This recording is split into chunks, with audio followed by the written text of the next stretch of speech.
অসাধারণ একটা ডিজাইন কিন্তু রেডি হয়ে গেছে মামস হ্যান্ডলুমে। আবারও কালারটা তো দেখেই বুঝতে পারছো কি অসাধারণ। অবশ্যই ব্লাউজ পিস আছে সঙ্গে, আর এর প্রচুর কালার রেডি হয়েছে। আমি তোমাদের এক ঝলক কালারটা একটু দেখিয়ে দিই। প্রত্যেকটা কালার যাচ্ছে অসাধারণ। ব্ল্যাক রেড পাচ্ছ, একটা লাইট কালারের মধ্যে পাচ্ছ, পেস্তা গ্রিনে পাচ্ছ, এটা যাচ্ছে হচ্ছে পিঙ্ক শেডের মধ্যে, এটা হোয়াইটের মধ্যে পেয়ে যাচ্ছ। প্রত্যেকটা ব্লাউজ পিস থাকছে।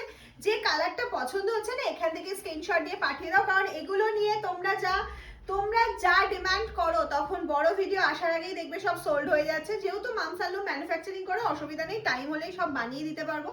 এই একটা কালার, এটা যাচ্ছে একটা নিয়ন গ্রিন কালার, এটা একটা বেজ কালার চলে যাচ্ছে। ব্ল্যাকের আর একটা ভ্যারাইটি দেখিয়ে দিলাম। নেক্সট যাচ্ছে হচ্ছে একটা ফিরোজা, অসাধারণ একটা মিষ্টি পিঙ্ক কালার অপশন যেটা তোমরা প্রচুর চাও। আর একটা যে কালারটা দেখাচ্ছি এটা ওপেনের জন্য তোমরা ওয়েট করছো জানি, ব্ল্যাকের সাথে বেজ কম্বিনেশন যাচ্ছে। Price very reasonable. হোলসেলে যারা নিতে চাইছো অবশ্যই যোগাযোগ করতে পারো, হোলসেল অ্যাভেলেবেল। আর হচ্ছে স্ক্রিনশট নিয়ে আমাদের হোয়াটসঅ্যাপে পাঠাতে হবে। টাটা।